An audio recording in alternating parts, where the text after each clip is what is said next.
Sabe, existem poucas coisas sobre as quais tenho dificuldade de compartilhar nesse testemunho. Foram um pouco difíceis para mim, porque algumas delas são tão cruéis e elas soam tão mal que até mesmo dizer essas coisas em alguns casos foi difícil, porque quando digo que meu pai abusou sexualmente de mim, não soa muito bem, quero dizer, soa mal, mas não soa nem de longe tão mal quanto dizer, bem, na verdade, ele me estuprou. And for you to say that, to use that word raped, is something that you've really just come to more recently, isn't it? You haven't... Eu nunca a usei antes, e esta foi a primeira vez. Desta vez, quando compartilhei o meu testemunho, foi a primeira vez que eu até mesmo pensei nesses termos. E eu pensei que, de fato, ele não me forçou fisicamente, mas através de manipulação, de mentiras, medo e ameaças. Mas, ainda assim, eu fui forçada. Então, de acordo com a definição do que é um abuso, que é quando alguém usa você sexualmente contra a sua vontade, porque com certeza não era algo que eu queria que ele fizesse, então, posso dizer que o meu pai me estuprou inúmeras vezes, creio que provavelmente foram pelo menos 200 vezes, no mínimo. E assim, quando eu penso no que Deus pode fazer em nossas vidas, e quando vejo a situação em que eu estive, para onde Deus me trouxe agora, quero dizer, estou disposta a compartilhar isso com qualquer pessoa, se isso der a ela a esperança de dizer, quer saber? Se Deus ajudou você a passar por isso, então acredito que Ele pode me ajudar também. Fui abusada sexualmente, mentalmente, emocionalmente e verbalmente pelo meu pai, desde quando consigo me lembrar, até que finalmente saí de casa, aos 18 anos. Abuso significa ser mal usado, usado de maneira imprópria, ser gasto ou ser desperdiçado. Usar algo de tal maneira a causar dano ou prejuízo, ou ser tratado com crueldade. As pessoas que nos assistem ou estão aqui hoje podem ter sido abusadas sexual, emocional, mental, física ou verbalmente, mas todo tipo de abuso é prejudicial. No momento em que somos usados com um propósito que não é aquele para o qual Deus nos fez, isto é prejudicial. Meu pai fez muitas coisas pervertidas comigo. E acredite em mim quando eu lhe digo que vou lhe contar apenas algumas delas. Há outras, mas seria desagradável demais para mim falar sobre elas diante de uma multidão como esta. Ele me fazia olhar pelo buraco da fechadura enquanto ele e minha mãe faziam sexo e depois eu tinha de lhe dizer o que havia sentido com aquilo. Se eu entrasse num lugar onde ele estivesse sozinho, ele tocava no próprio corpo e me mostrava suas partes íntimas, como se aquilo pudesse excitar-me. Sempre que tinha uma oportunidade, me agarrava em lugares fechados, por isso eu detestava entrar onde ele estivesse, então sempre quando eu estava em casa, meu maior objetivo era ficar fora do espaço onde ele estivesse. Se ele fosse para a garagem, no subsolo, fazer alguma coisa, ele me dizia para esperar 5 ou 10 minutos e depois ir até onde ele estava. E agir como se eu estivesse procurando por ele. E então me molestava naquelas situações, me tocando e me fazendo tocá-lo também. Eu vivia constantemente com medo de que minha mãe entrasse, nos surpreendesse e culpasse a mim. Quando ele saía de carro, me dizia para pedir para ir com ele na frente da minha mãe, e ele diria não, mas eu insistiria até que ele finalmente concordaria em deixar que eu fosse. Então é interessante porque ele fazia as coisas, armava tudo para parecer que eu era culpada. Eu, é claro, não queria ir porque sabia o que iria acontecer se eu fosse, mas eu tinha de fazer o que ele mandava.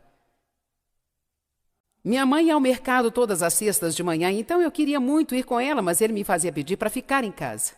Ou dar uma desculpa para não ir com ela. E então, enquanto ela estava fora, ele me estuprava. Quando íamos nadar, tinha que pedir para ele me ensinar para que ele pudesse me levar para a água e me tocar com suas mãos. Não havia nenhum lugar onde eu me sentisse segura enquanto crescia. Creio que sequer podemos imaginar o dano que isso causa a uma criança, porque as crianças, antes de tudo, deveriam se sentir seguras. Eu nunca me senti segura e sei que muitos de vocês passaram por esta mesma experiência. Para alguns de vocês, eu estou apenas contando a história da sua vida. Ele queria que eu convidasse as amigas da escola para ele molestá-las na minha casa. Eu tentava dar desculpas para livrá-las, mas ele abusou da menina que morava ao lado da nossa casa algumas vezes. Éramos amigas, me lembro de meu pai fazendo com que eu a levasse para um lugar onde pudesse estar a sós com ela. E depois ele me mandava sair para outro lugar, enquanto ele a molestava. Então, eu ficava profundamente envergonhada e constrangida. Eu sentia vergonha de mim, eu sentia vergonha dos meus pais, eu sentia vergonha do que eles faziam. E foi somente quando me tornei adulta que entendi o problema da vergonha. Quando você sente vergonha do que você é, isto envenena todos os seus sentimentos e atos. E eu sou extremamente grata porque a palavra de Deus diz que em lugar da vergonha, o meu povo receberá dupla honra. Haverá porção dobrada de recompensa para o meu povo. Se você foi criado corretamente, deveria ir até seus pais e beijá-los 3 vezes ao dia. Se você foi criado do modo certo, ainda que remotamente, só um pouquinho. Amém? O abuso sexual é tão humilhante que ninguém fala sobre isso. Ninguém quer falar a respeito. Depois que meu pai abusou da minha amiga, a gente se encontrava e não queríamos sequer falar sobre aquilo, porque quando eu penso no que aconteceu, isso me faz coçar a cabeça. E penso, isso é uma coisa tão singular, é uma coisa tão terrível que ninguém sequer sabe como falar a respeito. Na escola eu fingia ter uma vida normal, mas me sentia sozinha o tempo todo. Eu me sentia diferente o tempo todo. Sentia que nunca me encaixava. Não conseguia fazer amizade com ninguém, nunca tinha permissão para participar de nenhuma atividade na escola, nunca podia ir a um jogo, nenhum tipo de atividade esportiva, não podia fazer parte de nada. Eu tinha minutos exatos para chegar em casa, porque meu pai sempre suspeitava que eu podia estar fazendo algo com algum garoto. É interessante o fato de que a culpa sempre gera suspeitas.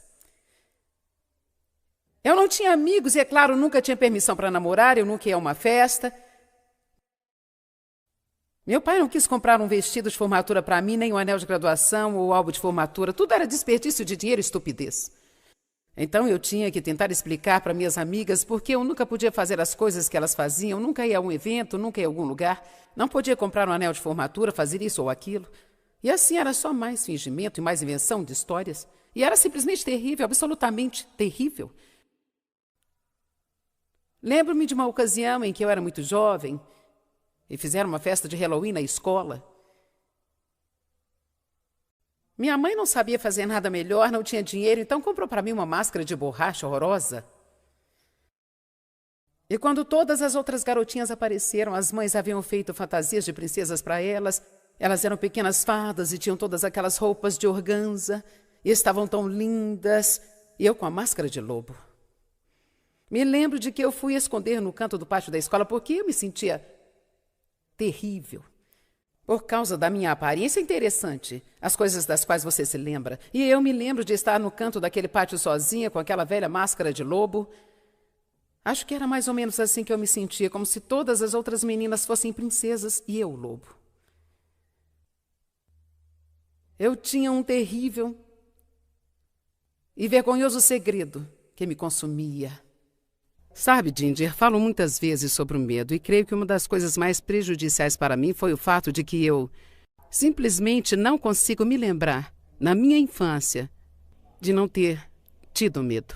Help us understand what that was like, because there are so many people who are trapped in that now. And what's an example that you can give as that young woman trapped in that lifestyle? Nunca me sentia segura. E creio que você sabe. As mulheres, principalmente, precisam se sentir seguras, elas precisam ser cuidadas. Eu não me sentia segura. Por exemplo, meu pai trabalhava à noite, então ele ia trabalhar por volta das 3 da tarde e voltava por volta da meia-noite. E se eu estivesse acordada e ouvisse a chave dele girando na porta da sala, sentia aquele medo terrível, porque eu nunca sabia o que ele ia fazer. Todos os sábados à noite ele saía e ficava muito, muito embriagado. Essa era a sua grande diversão nos fins de semana. Ele terminava a semana de trabalho na sexta e todos os sábados à tarde No começo da tarde, ele saía e começava a beber. Depois ele voltava para casa entre meia-noite e 4 ou 5 da manhã. Algumas vezes, ele voltava para casa e simplesmente ficava satisfeito em comer e ir para a cama, mas muitas outras vezes ele entrava e se minha mãe ou alguém fizesse alguma coisa que o provocasse, havia surras, gritos, brigas, palavrões, ofensas. Uma vez eu me lembro de que eu e minha mãe tivemos que, literalmente, fugir de casa e nos esconder dele para impedir que ele nos machucasse. Então, e especialmente com ele, mesmo nos dias ditos como dias bons, dias em que não havia algum tipo de abuso sexual ou dias em que ele e minha mãe não estavam tendo algum tipo de problemas, aquela atmosfera em que vivíamos era simplesmente carregada de muito medo, porque você nunca sabia o que esperar. Não havia estabilidade. Sim, não havia estabilidade, então você nunca sabia o que poderia provocá-lo. Você podia fazer alguma coisa e ele não criar problema com aquilo, mas, dependendo do humor dele, aquilo poderia deixá-lo louco. Assim, basicamente, eu vivia em uma atmosfera muito controlada. Eu quero dizer, uma atmosfera. Ele era muito controlador, como eu sempre digo. Assistíamos ao que ele queria na TV, levantava quando ele queria, deitava quando ele ia se deitar, decidia quais seriam as refeições e você tinha de comê-las. E acho até mesmo que uma das coisas que foram muito prejudiciais para mim sobre o abuso era que ele me pedia. Isso parece cruel, mas quando eu era apenas uma garotinha com 8 ou 9 anos de idade, ele me dava pornografia para ver. E depois ele me pedia para dizer o que eu havia sentido. Bem, se eu não dissesse o que ele queria ouvir, ele ficava furioso. Ele era extremamente colérico. Você precisa entender que também sou de personalidade forte e colérica. E os coléricos não se dão muito bem quando são pressionados para início de conversa. E então, para eu ter de fingir que eu gostava de algo que eu odiava e desprezava com todas as minhas forças, foi difícil para mim. Acho que isso provavelmente foi uma das coisas mais prejudiciais para mim, estar sendo forçada a viver aquela falsidade. E talvez você me perguntou antes por que eu sou tão aberta. Eu não tinha pensado nisso até agora, mas talvez seja exatamente isso. Talvez eu tenha visto tanta falsidade, tenha tido de lidar com aquela falsidade, aquele fingimento por tanto tempo que talvez seja apenas parte do dom da liberdade de Deus para mim o fato de eu não ter que mentir mais. Posso ser aberta e sincera e dizer a verdade às pessoas, porque realmente é somente a verdade que as liberta. Ele sempre me dizia que fazia aquilo porque eu era muito especial e porque ele me amava. Então, o que eu aprendi foi que o amor era uma coisa muito pervertida. Quando eu tinha mais ou menos 9 anos, me lembro do meu pai me levando à casa de uma parente, uma mulher, me dizendo que ia fazer sexo com ela. E ele me disse o quanto ela gostava disso, como era bom, tudo para me encorajar a pensar que isto era algo normal de se fazer. E depois ele me contava em detalhes o que eles faziam. Quando eu tinha 9 anos, minha mãe teve outro filho, orei para que fosse uma menina, pensei, se tivermos uma menina, ele talvez me deixe em paz e goste mais dela do que de mim. Acontece que veio um menino e acho que apenas pelo fato de ser um menino eu não gostei dele. E não tivemos um bom relacionamento até ele se tornar um adolescente.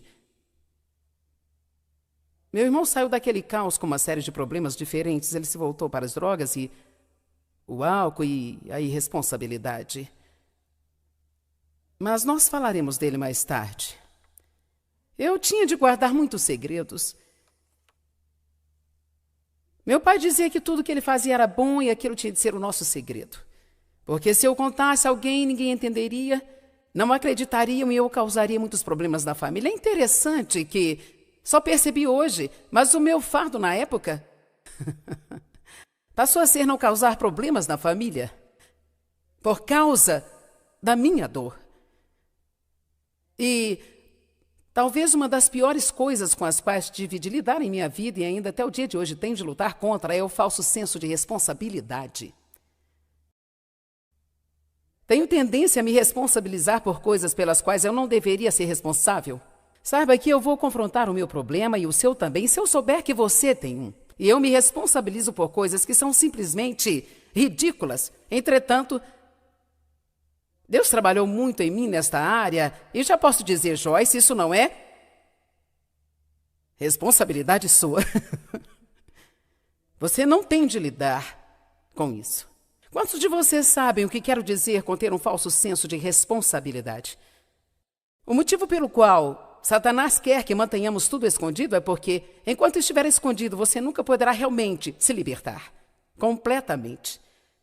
E assim, essas coisas que você escondeu dentro de você, se há alguma coisa que você fez da qual se envergonha, ou algo que foi feito a você do que você se envergonha, se você nunca falou sobre isso, você não está fazendo um favor a si mesmo. Comece falando com Deus de modo sincero a respeito.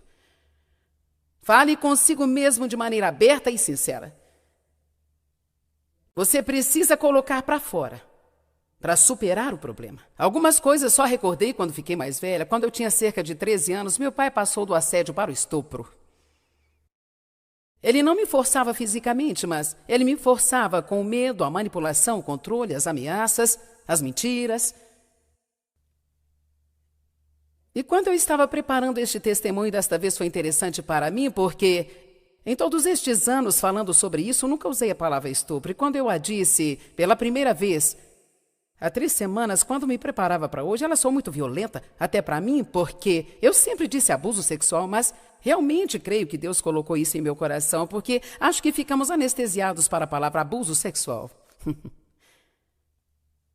E literalmente o que ele fazia era estuprar-me. E ele o fazia toda a semana, pelo menos uma vez, até os meus 18 anos. Fiz as contas e cheguei à conclusão de que o meu pai, aquele em quem eu devia confiar e que deveria me manter em segurança, me violentou pelo menos umas 200 vezes antes que eu chegasse aos 18. Agora, como isso pode ter acontecido comigo? Eu estar aqui diante de você, na situação em que eu estou hoje, se Deus não está vivo e agindo no planeta Terra? Como isto é possível sem Deus? O maior soco no olho do diabo que você pode dar é entregar a Deus a sua dor e deixar que Ele a transforme em ganho. Entregar a Ele o seu caos e deixar que Ele transforme isso em uma mensagem. Porque quando eu lhe digo que eu sei o que é sofrer, você pode acreditar em mim. E quando eu lhe conto o meu testemunho e lhe digo que eu estou curada, íntegra, sã e bem, e que sou casada há 43 anos, que tenho 4 filhos servindo a Deus e 10 netos lindos, que amo a minha vida e que acho que eu estou sendo útil para o reino de Deus. Então isto lhe dá esperança. Isto lhe dá esperança de que Deus fará o mesmo por você. Amém? E é por isso que eu estou aqui hoje, porque quero que as pessoas saibam o quanto Deus é bom e que o seu esforço vale a pena. A sua jornada vale a pena. Não desista. Não desista. Joyce, let's talk about trust a little bit, because trust is really hard when it's been proven over and over and over that people are not trustworthy. É verdade. So how do you get to the point to understand that God is faithful, God is trustworthy, and somewhere along the line, we do have to begin extending trust and seeing what happens. That had to be really hard. Bem, uma das coisas que realmente ajudou-me foi aquela escritura que diz: o amor tudo crê. Assim, passei muitos anos sendo uma pessoa desconfiada, porque, na verdade, não foi somente meu pai que abusou de mim. 3 outros homens tentaram fazer o mesmo, o chefe para quem eu trabalhei, um tio e o meu avô. Então, havia uma espécie de espírito de incesto na linhagem da família do meu pai. E, para ser honesta, acho que alguns deles simplesmente cresceram nesse ambiente. It was the norm. Bem, sim. Quero dizer, acho que eles sabiam que era errado, mas era algo que aconteceu na infância deles também. Então, existem realmente muitas pessoas más ao redor deste mundo. Então isso pode deixar você com o coração endurecido e desconfiado. E eu me lembro de como no casamento com Dave, Dave me dizia, por que você age como se eu fosse seu inimigo? Porque eu tinha sempre aquela coisa de que todos querem me pegar. E era muito difícil para mim deixar que ele tomasse decisões por nós como família, porque eu realmente não acreditava que alguém sequer tentasse tomar uma decisão que fosse boa para qualquer pessoa que não fosse ela mesma. Porque isso era o que eu conhecia, todas as decisões do meu pai eram para o seu benefício, era o que ele queria, era o que ele achava bom, ele não se importava com ninguém. Eu tentava trabalhar toda essa coisa com Deus, o Senhor colocou algo em meu coração e eu dizia, como posso confiar em Dave depois do que os homens fizeram comigo? Embora Dave não tenha feito nada, como posso confiar nos homens? E Deus colocou em meu coração, não estou lhe pedindo para confiar em Dave ou em qualquer outro homem, mas para confiar em mim, com eles. Yeah. You've spoken a lot about secrets and the danger of secrets. Even after all these years, are you finding that God is still continuing that healing in your life and bringing things to the surface that you don't have to live in those secrets anymore, giving you new freedom all the time? A questão do segredo é que ele te mantém presa.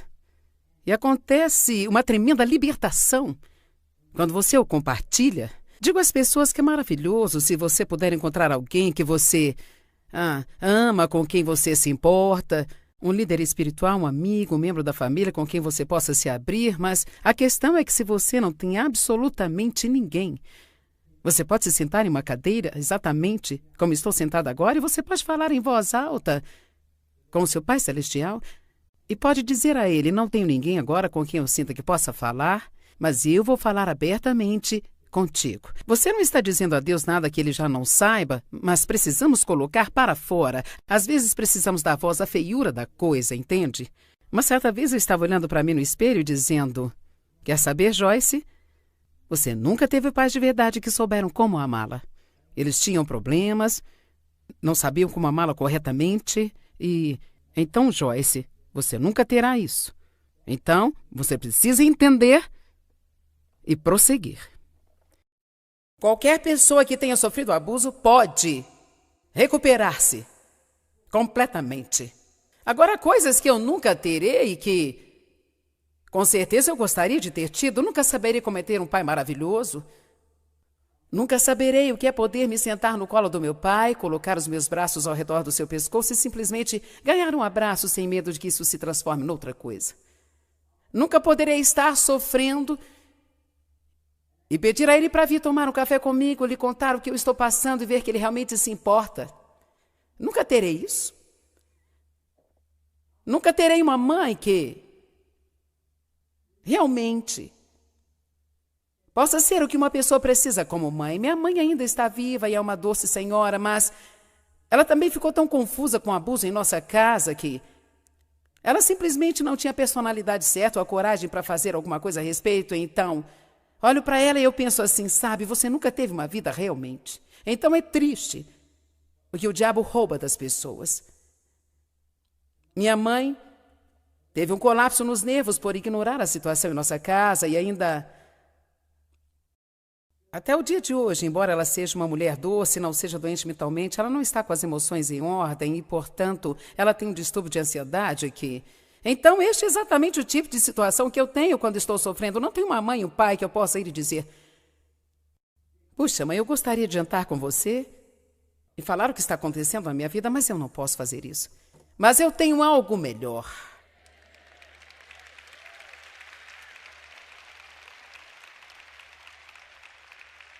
Porque eu tenho uma caminhada com Deus e um relacionamento com Deus que é a coisa absolutamente mais maravilhosa e preciosa deste mundo. E a Bíblia diz no Salmo 27:10, ainda que me abandonem pai e mãe, o Senhor me acolherá, ou seja, eu tomarei você e o adotarei e farei de você o meu próprio filho. Amém? Todo sábado à noite, desde que consigo me lembrar, meu pai saía e se embriagava, quero dizer, se embriagava mesmo, ficando bêbado como um gambá. E aí ele ficava muito mais cruel do que o normal. E muito frequentemente ele voltava para casa zangado e violento se minha mãe dissesse ou fizesse alguma coisa, uma pequenina coisa, que o desagradasse. Ele batia nela e lhe dava tapas.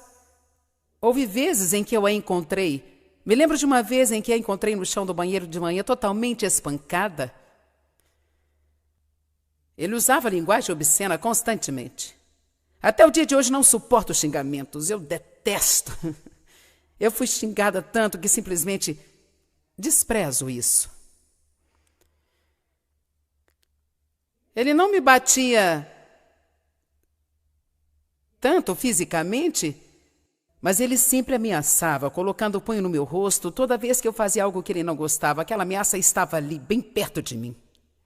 E ainda hoje não suporto se alguém coloca as mãos perto demais da minha face. É como... Não faça isso. Ele era controlador. Tudo era do jeito dele.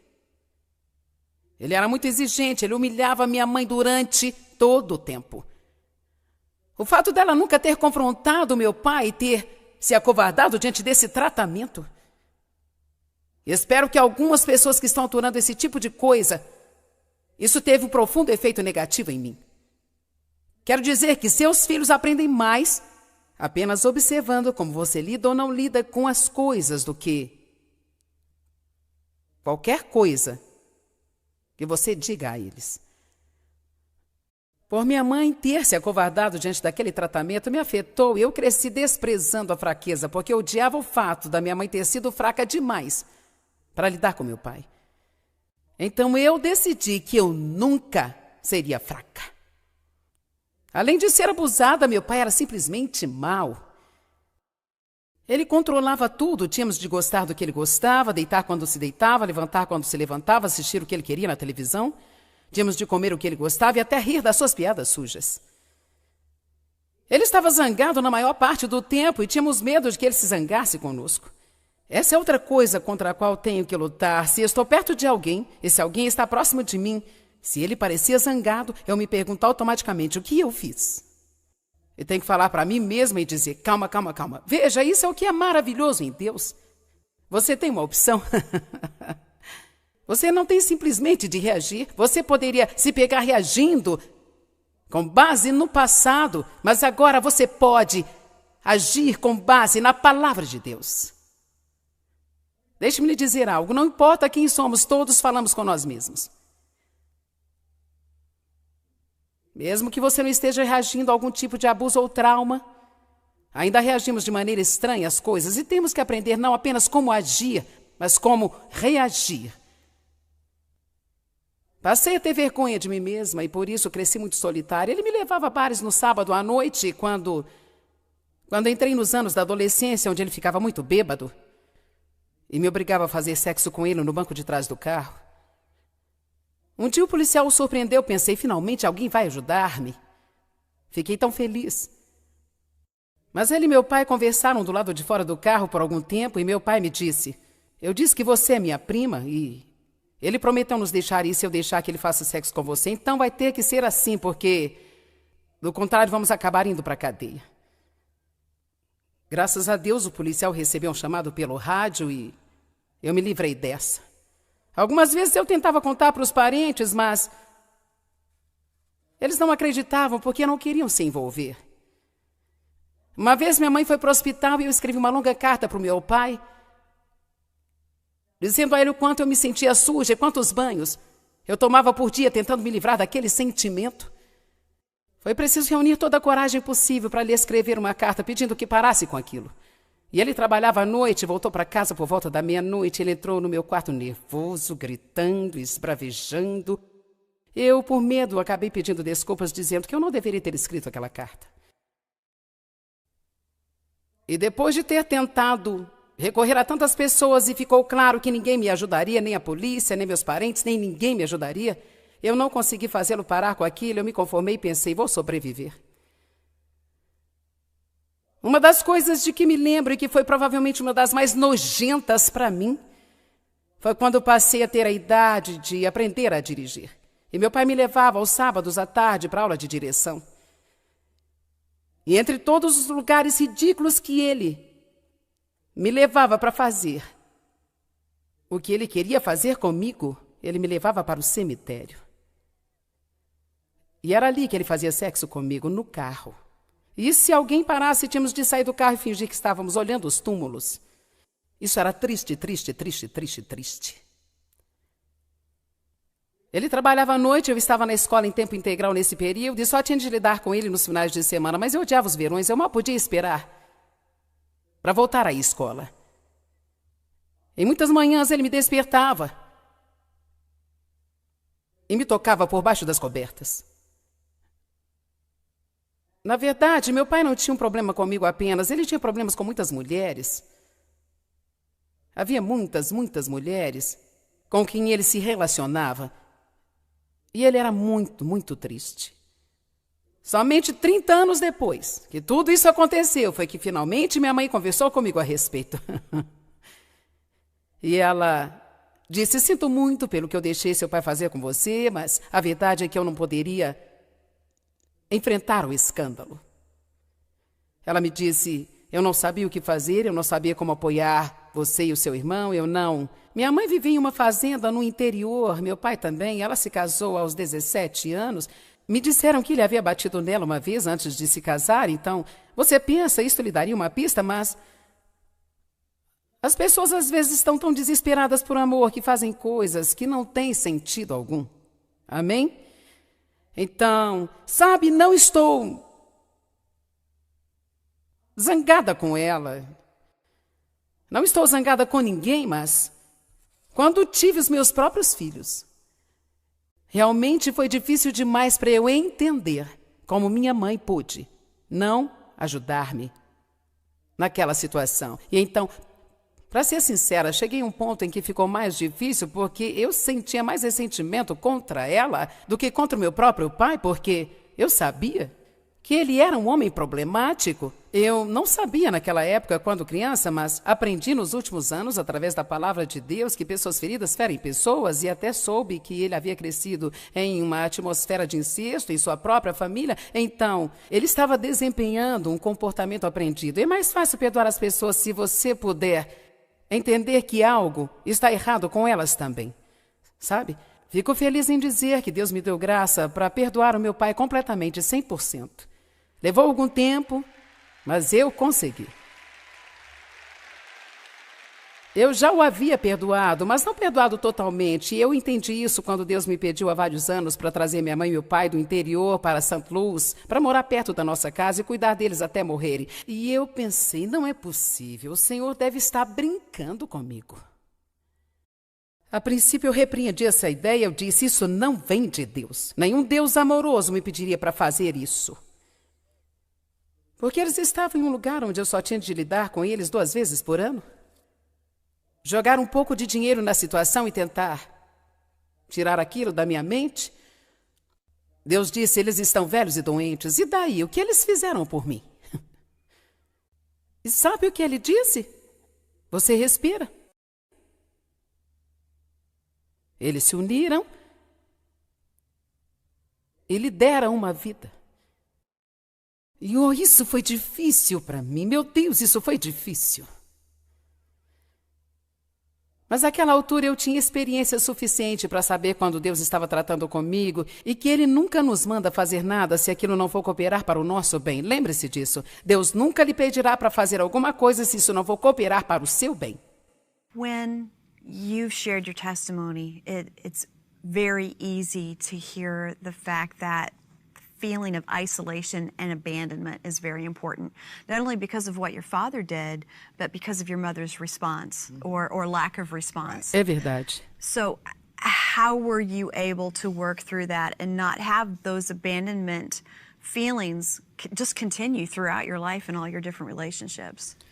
Bem, qualquer pessoa que está sendo maltratada, seja uma esposa que é espancada, ou um cônjuge que está sendo infiel, pais que não amaram adequadamente ou lhe fizeram sentir que eles não queriam você. Há até pessoas que foram adotadas e que se sentem assim, elas não entendem, elas não sabem porque seus pais naturais não as quiseram e, sabe, elas podem até passar por muitas coisas assim. E uma das coisas tão lindas sobre o relacionamento com Deus é que Ele é o Deus de toda consolação. E então, isto é realmente algo sobrenatural que vai além da sua mente. Quando você entra em um relacionamento com Deus, Ele começa a consolar você na sua vida. O importante é ter a sua mente renovada. Realmente não importa o que Deus pode fazer por você. Você precisa aprender a pensar diferente. Quero que todos entendam isso. Não importa o que Deus possa fazer por você, você precisa aprender a pensar diferente. Romanos 12, 1 e 2 nos diz que Deus tem um bom plano para a sua vida, mas nunca vamos experimentá-lo se a nossa mente e a nossa atitude não forem renovados pela palavra de Deus. E assim, todos esses sentimentos mudarão à medida que estudar a palavra. E não apenas estudar, mas gastar tempo com Deus, sabe? As pessoas me perguntam o que fazer quando passar tempo com Deus. Não se trata de uma fórmula do que você deve fazer, trata-se de dedicar um tempo a Deus. Se você nada fizer e se sentar no quarto e chorar e disser a Deus, preciso de ti, ainda é muito valioso, porque penso que honramos a Deus com esse tempo que nós dedicamos a Ele. E então, coisas diferentes acontecem nesse momento. Você ora, estuda, canta, chora, você pensa, mas esse tempo com Deus é importante. À medida em que você estuda a palavra e passa tempo com Deus, pouco a pouco, de glória em glória, todos esses sentimentos tão ruins desaparecem. Agora, se você está em uma situação de abuso, precisa tomar uma decisão. Perdoar uma pessoa não significa necessariamente que você precisa ficar em uma posição em que está sofrendo abuso e espancamento. Por minha mãe não saber como lidar com meu pai, a maneira como ela lidou com aquilo foi simplesmente não lidando. Ela não sabia o que fazer, eu acho. Então, certo dia, ela pegou meu pai abusando de mim, ela o pegou na cama comigo e ela saiu de casa, voltou 2 horas depois e nunca mais disse nada a respeito por toda a vida, mas isto teve um efeito realmente muito, muito negativo sobre ela. E ela levou 30 anos, mas finalmente me disse o quanto sentia e que simplesmente não sabia como encarar a situação. Ela simplesmente não sabia o que fazer, na verdade. Naquele tempo, ninguém falava sobre estas coisas, então ela não sabia o que pensar, como lidar com aquilo, ou o que dizer, ou onde ir, então ela não lidou com o problema. E quando não lidamos com as coisas, elas acabam lidando conosco. Então, tive de perdoar não apenas meu pai, mas tive de perdoá-la também e de perdoar algumas outras pessoas, porque recorri algumas vezes a outras pessoas e ninguém queria se envolver em uma situação como aquela. Nesse processo de cura, que é definitivamente um processo de superação de todos esses sentimentos errados, mais cedo ou mais tarde, Deus vai levar você ao ponto de precisar perdoar totalmente as pessoas que lhe feriram. E sei que de início isso parece impossível, parece ridículo, parece injusto, mas o ponto principal é que o melhor que você pode fazer é tomar a decisão de fazer o que Deus está lhe pedindo. E você começa com uma decisão. E uma das coisas que você faz é começar a orar pelas pessoas que feriram você. E você não tenta se vingar delas. Você as coloca nas mãos de Deus e não as coloca nas mãos de Deus assim, você vai ter que pagar. Mas você ora pela salvação delas e faz o que Jesus fez na cruz, onde ele disse, Pai, perdoa, pois eles não sabem o que fazem. Então é muito importante que você as perdoe. Embora seja importante para as pessoas que o feriram, é mais importante para você, porque essa falta de perdão é como um veneno, uma amargura na sua alma. E sua vida sempre será amarga até você se livrar dele. Quando trouxemos meus pais para St. Louis e compramos uma casa para eles, isso custou quase todo o dinheiro que nós havíamos economizado. Compramos carro, móveis novos, roupas novas, toda semana tínhamos que fazer as compras, tudo que estragava nós tínhamos que consertar. 3 anos se passaram.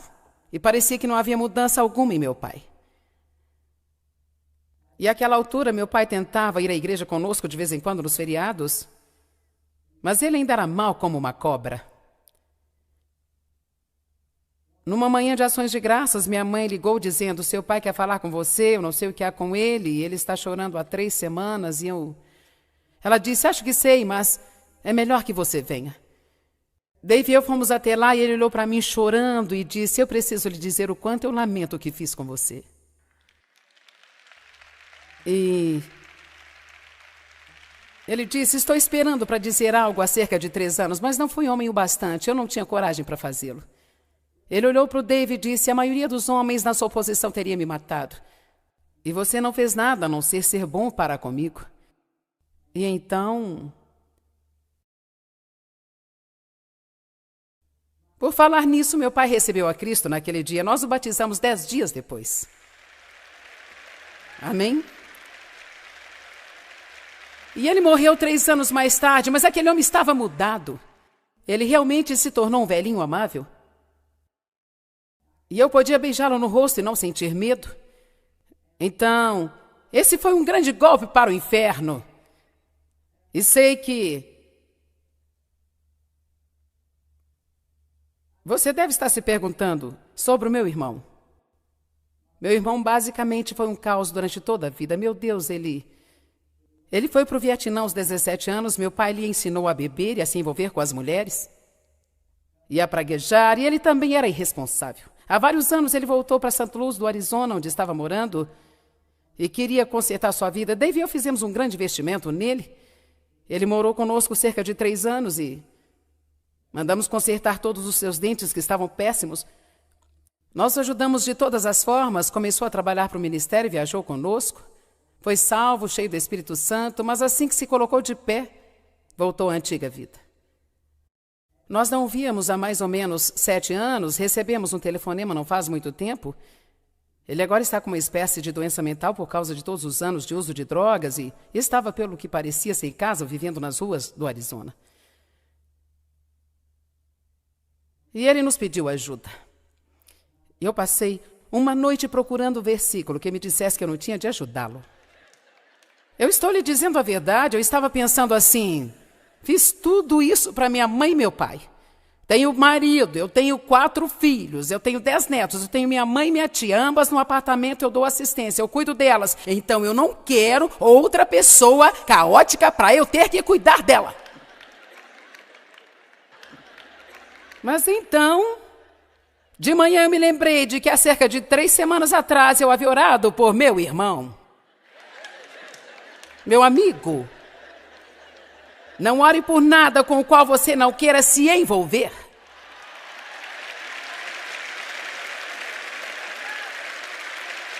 Eu orei por ele dizendo a Deus, ainda há esperança para o David. Oro para que tu coloques em um lugar onde ele se recupere totalmente das drogas e do álcool e que ele possa ter uma vida maravilhosa na tua presença. Então ele está em tratamento agora em um local cristão em Los Angeles e vamos ver o que acontecerá. Mas onde estava Deus em tudo isso? Falaremos a respeito. Eu nasci de novo aos 9 anos de idade. Na verdade, eu ia à igreja escondida com alguns parentes quando nós os visitávamos no interior. E meu pai sempre saía para se embriagar e eles estavam tendo um culto de avivamento no sábado à noite. Eu sabia que precisava ser salvo. É algo que estava além de mim. Meus pais me mandavam para a escola bíblica com alguns vizinhos quando eu era pequena e eu tinha ouvido o suficiente para ter uma certa consciência de Deus. E acho engraçado, mas na noite em que planejei ir à igreja, planejei ir para ser salva. Esse era o meu propósito. Levei 2 primos comigo e disse, vamos todos à igreja esta noite, todos vamos ser salvos. Então imagino que eu tinha uma pequena evangelista dentro de mim naquele tempo. E o pastor não fez o apelo naquela noite, fiquei muito decepcionada. Mas acho que eu tinha um pouco de coragem já naquela época, e segurei na mão dos meus primos, fui até a frente, olhei para ele e em lágrimas disse, pode salvar-me? E eu me lembro que ele orou pela salvação, e ele se sentiu muito mal por não ter feito o apelo no altar e fez a oração de salvação conosco, e eu definitivamente sei que naquele momento meus pecados foram lavados. Senti como se um rio passasse através de mim. Não que você precise sentir alguma coisa, mas eu senti. Entretanto, eu não sabia nada, não tinha instrução, ninguém para conversar. No dia seguinte, eu trapaceei em uma brincadeira de esconde-esconde. Estava escondendo o rosto na parede da casa da minha avó e quando meus primos foram se esconder, não resisti à tentação de espiar. E é assim que o diabo age. Naquele momento ele me disse, você perdeu a sua salvação. E eu acreditei nisso até os meus 20 anos. Orei para que meu pai morresse, isso não aconteceu. Orei para minha mãe deixá-lo, isso não aconteceu. Orei para que ele me deixasse em paz e nada. Porque Deus não me ajudou, eu estava orando, eu estava pedindo, eu era uma garotinha sofrendo abuso. Eu não tenho as respostas para tudo isso, mas posso lhe dizer pela fé. Agora entendo, é o que diz a Escritura que compartilhei ontem. Pela fé entendemos como o mundo foi criado. Eu não sei explicar a você com a minha mente, mas eu sei que Deus não me tirou daquela situação, mas Ele me deu a força necessária para passar por tudo. Lembro-me quando eu era uma adolescente deitada na cama à noite, que era a minha hora favorita, quando meu pai ainda estava no trabalho, eu ficava deitada quando tudo estava calmo. E eu orava no meu jeito infantil, eu orava e falava assim, um dia eu vou fazer algo que seja bem grande. Um dia eu vou fazer algo que seja bem grande. Creio que Deus coloca sementes de grandeza em todos nós. Creio que há mais capacidade dentro de você do que você possa sequer imaginar. Mas Satanás tenta diminuir-nos. Ele tenta nos rebaixar e nos depreciar através das pessoas que nos maltratam. Mas quero que você saiba hoje aqui, embora eu estivesse sendo abusada e abandonada, parecendo que ninguém ia me ajudar ou que aquilo nunca acabaria, bem no meio disso, Deus tinha um plano. Deus tinha um plano. E não sei explicar isso a você, portanto não me peça para fazê-lo. Mas durante anos eu disse, é claro, eu gostaria de nunca ter sofrido abuso. Mas Deus me ajudou a me recuperar. E há cerca de 3 anos atrás, eu disse, é claro que eu gostaria de nunca ter sofrido abuso. E Deus falou-me assim, não diga isso. Então eu pensei a respeito. Parece loucura, mas estou feliz que tenha acontecido. E sabe por quê? Porque sou uma pessoa melhor do que jamais teria sido. Não sei como dar qualquer sentido a isso, mas sei que Deus me redimiu. E Ele tomou o que Satanás planejou para o mal e o transformou em bem. Eu sou uma pessoa melhor do que teria sido se isso não tivesse acontecido. E você também pode ser. Eu sou mais forte. Eu conheço melhor a Deus, entendo a dor das pessoas. E creio que isso me tornou capaz de estender a mão para você na sua dor e necessidade. De lhe dizer com toda a paixão, Deus está vivo. Ele ama você. Ele tem um bom plano para a sua vida. Nunca duvide disso. Nunca duvide disso. Será que você pode se recuperar? Você está olhando para alguém que conseguiu. Amém? Você está olhando para a prova viva de que pode se recuperar. Não há poço tão profundo que Deus não possa estender a mão e tirar você de dentro dele. Ele colocará os seus pés sobre uma rocha. Ele lhe dará uma vida maravilhosa, lhe dará beleza em vez de cinzas, óleo de alegria em vez de pranto, veste de louvor em vez de espírito angustiado, e fará de você um carvalho de justiça plantado pelo Senhor, para que Ele possa ser glorificado. E Ele lhe dará a bênção dobrada pelos seus problemas passados. Vamos lá, adorem esse Deus maravilhoso.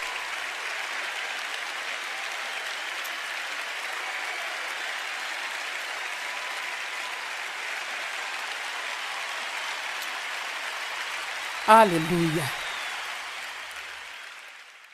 You know, when I listen to you share your story and I hear some of those details that you share, my heart breaks for the little girl that you were. And I see the woman of God that you are today and the healing that God has done. But I still think of all those people who are saying, but it won't work for me. É. I'm still in that place. I'm not going to receive the healing that God gave for Joyce. God loves Joyce in a different way somehow. So how do you bring people to that understanding that He does not respect anyone differently than another? He has that love for all of us. Bem sabe, se você está assistindo a esse DVD e pensando como a Ginger disse, talvez isso seja para Joyce e não para mim, quero lhe dizer que a fé é um passo. A fé é uma atitude. Então, se o que você está fazendo agora não está funcionando e talvez não esteja, caso contrário você não estaria nos assistindo, por que não dar este salto de fé e dizer, quer saber? Eu creio que Deus pode fazer isso por mim. Eu creio que Deus pode e fará algo por mim. Eu vou ter esperança. Eu creio que eu vou ter esperança que algo maravilhoso acontecerá em minha vida. E uma coisa que você pode fazer, ainda que você realmente não possa dizer agora que crê nisso 100%, você não precisa ser fingido com Deus. Leve o seu pequeno bocadinho de fé a Deus e diga, eu creio que tu existes, eu creio que tu te importas com as pessoas, estou tendo dificuldades em entender o amor. Ajuda-me a crer.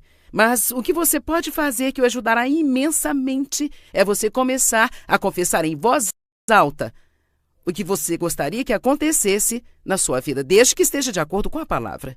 E você pode pegar versículos e você pode confessar o Salmo 27:10. Meu pai e minha mãe me rejeitaram, mas Deus me tomará e me adotará como seu próprio filho. E uma das coisas que aprendi recentemente, e até científica, nós acreditamos que existe algo no nosso modo de ser, isso foi provado cientificamente, que acreditamos mais no que nos ouvimos dizer de nós mesmos do que o que outra pessoa diz. Então, posso lhe dizer que Deus o ama? E você diz, não acredito nisso não. Mas se você começar a dizer cerca de 50 vezes por dia, em voz alta, Deus me ama, Deus me ama, Deus me ama, eu lhe digo que não passarão muitos dias até você pensar, bem, talvez ele me ame. Este é um princípio que apliquei na minha vida que teve muito a ver com a cura que Deus trouxe à minha alma. Porque a Bíblia diz, você precisa chamar à existência as coisas que não existem como se elas existissem. E se você é alguém que participa dos meus ensinos, sabe que o tema realmente central da minha mensagem é que você precisa começar a falar. E você precisa começar a confessar e entrar em concordância com Deus. Porque durante anos eu estava em concordância com o inimigo, embora eu sendo cristã, dentro da igreja, eu dizia coisas do tipo, nunca terei ninguém na minha vida vai ser sempre um caos, se eu nunca tivesse sofrido abuso. Autopiedade. Mas você precisa chegar ao ponto de dizer, quer saber, não posso fazer nada a respeito do que aconteceu comigo. Eu digo o tempo todo, sabe de uma coisa? Eu não tive um bom começo na vida, mas eu vou ter um tremendo final. E cada um de vocês pode ter o mesmo. Não importa como você começou, hoje, agora mesmo, é um dia de transição e mudança para você. Onde você pode dizer, eu vou dar esse passo de fé e eu vou acreditar que, se Deus fez isso por outra pessoa, Ele fará por mim também. Well then, would you pray with people so that they can begin taking those steps, not on their own strength, but in God's strength? Sim. Eu oro para que você entenda que Deus ama você, independente do que possa ter acontecido na sua vida. Não importa quão fundo seja o poço onde você está, Deus o tirará. E Ele vai curar você.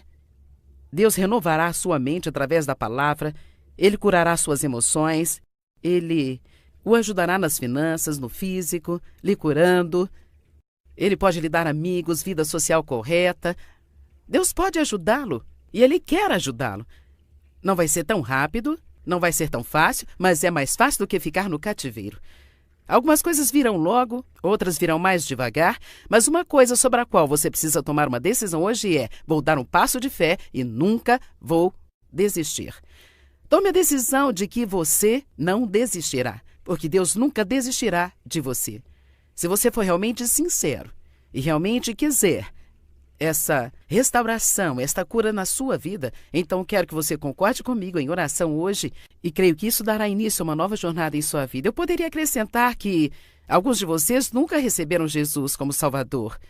Então, para aqueles que nunca convidaram a Cristo para entrar em sua vida, eu gostaria de fazer uma oração curta, mas poderosa pela salvação. Isso significa que vou fazer uma oração e você vai orar comigo, convidando Jesus para entrar na sua vida. Então vamos fazer esta oração de cura e restauração. Eu vou dizer algumas frases curtas e você orará após mim. Deus Pai, eu te amo. Jesus, eu creio em ti. Preciso de ti, Jesus. Creio que tu morrestes na cruz por mim. Sei que sou um pecador. Lamento pelos meus pecados. E peço que perdoe-me. Pagastes pelos meus pecados. Jesus, eu te recebo neste momento na minha vida. Eu me entrego a ti neste instante, eu me rendo a ti. Eu entrego a minha vida a ti. Toma-me assim como eu estou. E trabalha em mim e torna-me o que tu queres que eu seja. Creio que os meus pecados foram perdoados. Creio que eu fui salvo. Eu estou a caminho do céu e vou aproveitar esta jornada. Agora, Deus, eu entrego a minha vida a ti para que tu me cures. Peço a ti a completa restauração e a restituição de tudo que foi perdido em minha vida. Peço que o Senhor traga justiça à minha vida por todas as coisas que me feriram. E se eu ferir alguém, eu oro, Deus, para que tu as recompenses por todas as coisas erradas que eu fiz a elas. Mostra-me se há algo que eu possa fazer para melhorar isso. Mas eu só posso através da tua força. Deus Pai, eu quero esta cura, mas sei que não conseguirei por mim mesmo. Então te peço hoje para curar-me completamente. E eu trabalharei contigo e não desistirei, até que a obra seja completada. Obrigada, Senhor, por tudo que fizeste à minha vida. Obrigada pelo que estás fazendo agora. E obrigada, Senhor, por tudo que farás no meu futuro. Em nome de Jesus. Amém. Bem, creio que vocês estão a caminho de uma nova jornada em sua vida. Nós, do Ministério Joyce Meyer, estamos sempre à disposição e temos muitos recursos de ensinos que lhe ajudarão, como livros, CDs, DVDs, e vocês podem ligar para nós e nós vamos orar com você sempre que precisar de oração ou ajudá-lo a entender. E venham algumas das nossas conferências se puderem. Acredito que será bom. Nós os amamos, nos importamos muito com você e quero encerrar com este versículo. Graças, porém, a Deus, que em Cristo sempre nos conduz em triunfo, como troféus da sua vitória. E por meio de todos nós, espalha e manifesta em todo lugar a fragrância do seu conhecimento. Deus vai curar você, depois vai usá-lo para curar outras pessoas. Deus o abençoe.